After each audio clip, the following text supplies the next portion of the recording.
भरत का अयोध्या लौटना। राम ने भरत को हृदय से लगा लिया और कहा, भैया भरत, तुम तो अत्यंत नीतिवान हो। क्या तुम समझते हो कि मुझे राज्य के निमित्त पिता के वचनों को भंग कर देना चाहिए? क्या धर्म से पतित होना उचित है? जो कुछ भी हुआ उसमें तुम्हारा कोई भी दोष नहीं है। तुम्हें दुखी और लज्जित होने की किंचित मात्र भी आवश्यकता नहीं है। माता कैकेयी की निंदा करना भी उचित नहीं है, क्योंकि उन्होंने पिताजी की अनुमति से ही वर मांगे थे। मेरे लिए माता कैकेयी और माता कौसल्या दोनों ही समान रूप से सम्माननीय हैं। तुम्हें ज्ञात है कि मैं पिताजी की आज्ञा का उल्लंघन कदापि नहीं कर सकता। पिताजी ने स्वयं ही तुम्हें राज्य प्रदान किया है, अतः उसे ग्रहण करना तुम्हारा कर्तव्य है। पिताजी के परलोक सिधार जाने का मुझे अत्यंत दुख है। मुझ अभागे को उन्होंने अपनी सेवा, अंतिम दर्शन और दाह संस्कार के अवसर से वंचित कर दिया। कहते कहते राम के नेत्रों से अश्रुधारा बह चली। फिर उन्होंने सीता से जाकर कहा, प्रिय, पूज्य पिताजी स्वर्गलोक सिधार गए। तत्पश्चात लक्ष्मण को संबोधित करते हुए बोले, भैया, अभी अभी मुझे यह समाचार भरत से प्राप्त हुआ है कि हम पितृविहीन हो गए हैं। इस सूचना को सुनते ही सीता और लक्ष्मण बिलख-बिलख कर रो पड़े। इसके पश्चात राम ने प्रयासपूर्वक धैर्य धारण किया और सीता तथा लक्ष्मण के साथ मंदाकिनी के तट पर जाकर पिता को जलांजलि दी। वक्कल चीर धारण किया, हंगुदी के गूदे का पिंड बनाया और उस पिंड को कुशा पर रखकर उनका तर्पण किया। पिंडदान तथा स्नानादि से निवृत्त होने के पश्चात वे अपनी कुटिया में लौटे और भाइयों को भुजाओं में भर कर रोने लगे। उनके आर्तनाद को सुनकर गुरु वशिष्ठ तथा सभी रानियां वहां पहुंचीं।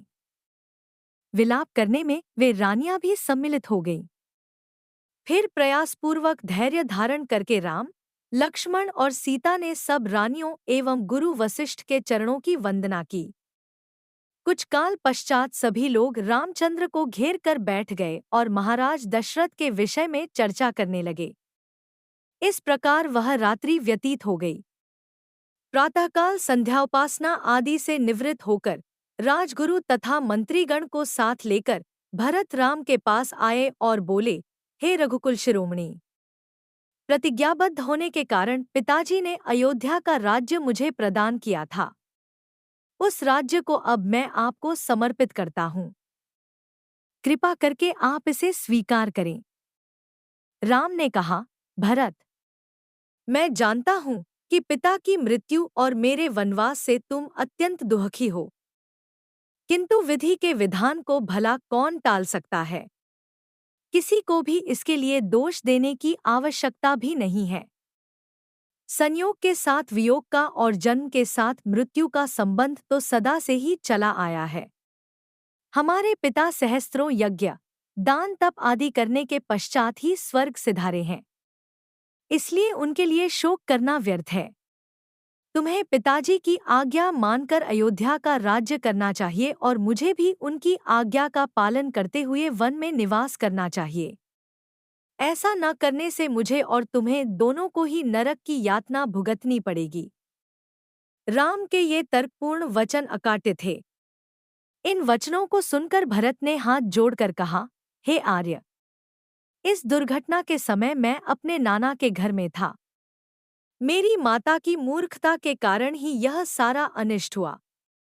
मैं भी धर्माधर्म का कुछ ज्ञान रखता हूँ, इसीलिए मैं आपके अधिकार का अपहरण कदापि नहीं कर सकता। आप क्षत्रिय हैं और क्षत्रिय का धर्म जटा धारण करके तपस्वी बनना नहीं, अपितु प्रजा का पालन करना है। आपसे आयु, ज्ञान, विद्या आदि सभी में छोटा होते हुए भी मैं सिंहासन पर कैसे बैठ सकता हूँ? इसीलिए आपसे प्रार्थना करता हूँ कि आप राज सिंहासन पर बैठकर मेरे माता को लोक निंदा से और पिताजी को पाप से बचाइए, अन्यथा मुझे भी वन में रहने की अनुमति दीजिए। रामचंद्र ने भरत को फिर से समझाते हुए कहा, पिताजी ने तुम्हें राज्य प्रदान किया है और मुझे 14 वर्ष के लिए वनवास की आज्ञा दी है। जिस प्रकार मैं उनके वचनों पर श्रद्धा रखकर उनकी आज्ञा का पालन कर रहा हूँ, उसी प्रकार तुम भी उनकी आज्ञा को अकाट्य मानकर अयोध्या पर शासन करो। उनके वचनों की यदि हम अवहेलना करेंगे तो उनकी आत्मा को क्लेश पहुंचेगा। तुम्हें राजकार्य में समुचित सहायता देने के लिए शत्रुघ्न तुम्हारे साथ हैं ही। पिताजी को अपनी प्रतिज्ञा के ऋण से मुक्ति दिलाना हम चारों भाइयों का कर्तव्य है। रामचंद्र के वचनों को सुनकर अयोध्या के अत्यंत चतुर मंत्री जाबाली ने कहा, हे रामचंद्र, सारे नाते मिथ्या है। संसार में कौन किसका बंधु है? जीव अकेला ही जन्म लेता है और अकेला ही नष्ट होता है। सत्य तो यह है कि इस संसार में कोई किसी का संबंधी नहीं होता। संबंधों के मायाजाल में फंसकर स्वयं को विनष्ट करना बुद्धिमानी नहीं है। आप पितृऋण के मिथ्या विचार को त्याग दें और राज्य को स्वीकार करें। स्वर्ग, नरक, परलोक, कर्मों का फल आदि सब काल्पनिक बातें हैं। जो प्रत्यक्ष है वही सत्य है। परलोक की मिथ्या कल्पना से स्वयं को कष्ट देना आपके लिए उचित नहीं है। जाबाली के इस प्रकार कहने पर राम बोले, मंत्रीवर, आपके वरन ये मेरे लिए अहितकारी है। मैं सदाचार और सच्चरित्रता को अत्यधिक महत्व देता हूँ।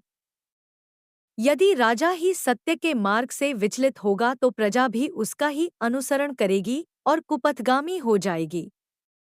मैं आपके इस अनुचित मंत्रणा को स्वीकार करने में असमर्थ हूँ। मुझे तो आश्चर्य के साथ ही साथ दुहक इस बात का है कि परम आस्तिक तथा धर्मपरायण पिताजी ने आप जैसे नास्तिक व्यक्ति को मंत्री पद कैसे प्रदान किया। राम के इन रोषपूर्ण वचनों को सुनकर जाबाली ने कहा, राघव, मैं नास्तिक नहीं हूँ।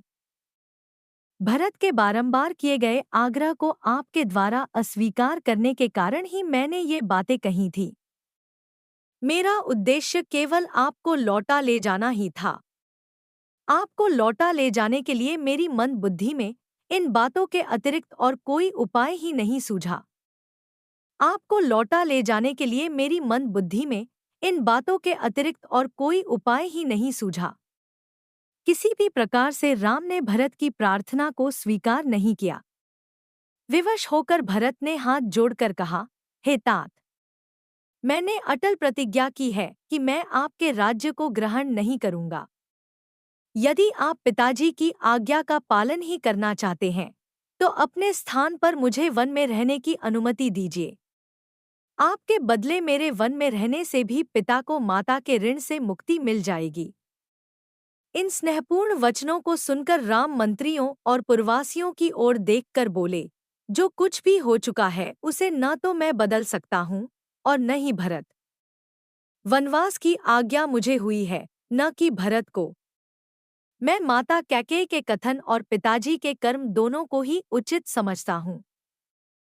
मातृभक्त, पितृभक्त और गुरुभक्त होने के साथ ही साथ भरत सर्वगुण संपन्न भी है, अतः उनका ही राज्य करना उचित है।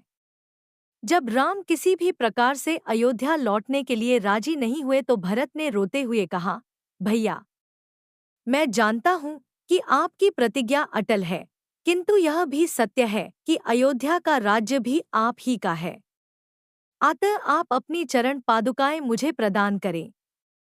मैं इन्हें अयोध्या के राज सिंहासन पर प्रतिष्ठित करूंगा और स्वयं वक्कल धारण करके ब्रह्मचर्य व्रत का पालन करते हुए नगर के बाहर रहकर आपके सेवक के रूप में राजकाज चलाऊंगा। 14 वर्ष पूर्ण होते ही यदि आप अयोध्या नहीं पहुंचे तो मैं स्वयं को अग्नि में भस्म कर दूंगा। यही मेरी प्रतिज्ञा है। रामचंद्र जी ने भरत को हृदय से लगाकर उन्हें अपनी पादुकाएं दे दी। फिर शत्रुघ्न को समझाते हुए बोले, भैया, माता कैकेयी को कभी अपशब्द कहकर उनका अपमान मत करना। इस बात को कभी न भूलना कि वे हम सबकी पूज्य माता है। तुम्हें मेरी और सीता की शपथ है। फिर माताओं को धैर्य बंधाकर सम्मानपूर्वक सबको विदा किया। श्री राम की चरण पादुकाओं के साथ भरत और शत्रुघ्न रथ पर सवार हुए। उनके पीछे अन्य अनेक रथों पर माताएं, गुरु, पुरोहित, मंत्रीगण तथा अन्य पुरवासी चले। सबसे पीछे सेना चली। उदास मन लिए हुए सब लोग 3 दिन में अयोध्या पहुंचे।